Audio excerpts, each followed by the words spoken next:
direct their attention to what really matters. Do you think that the one that fed them when they were hungry does not care much more about their well-being? You know, if it were to be today, some people will call the pastor aside. Why must you preach a hard message on a day like this when there was much following? But the gospel does not remain simple. It moves from being simple to deeper and deeper. Because it does not cost a lot to come to Jesus, but it costs everything to follow Jesus. And so, we are in the season where we are looking at discipleship, how God wants us to be established as disciples, and that is why God is helping us to understand this together. The seekers of Jesus became complainers. They were grumbling. They were grumbling. They were grumbling. Why would he say that is the bread that came from heaven? Why would he say that is the bread that came from heaven? They don't want to receive him for who he is. See, this is it.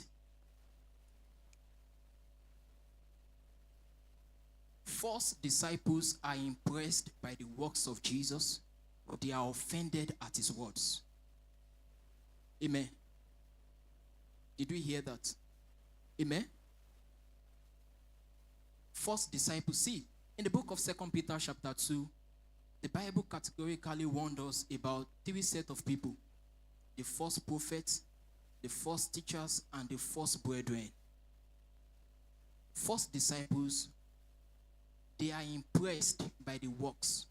They are offended at the what? At the words.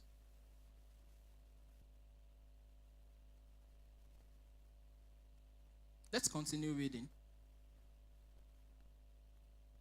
Let's continue reading.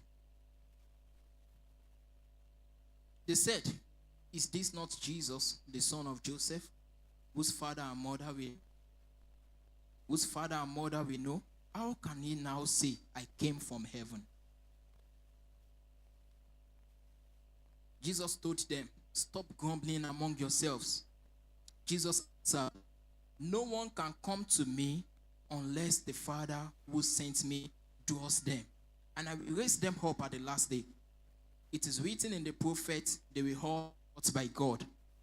Everyone who has heard the Father and learned from him comes to me." This teaching is what God does in the heart of a man. By opening his heart to see the truth, God is the one who convinces us about the truth of the gospel. It is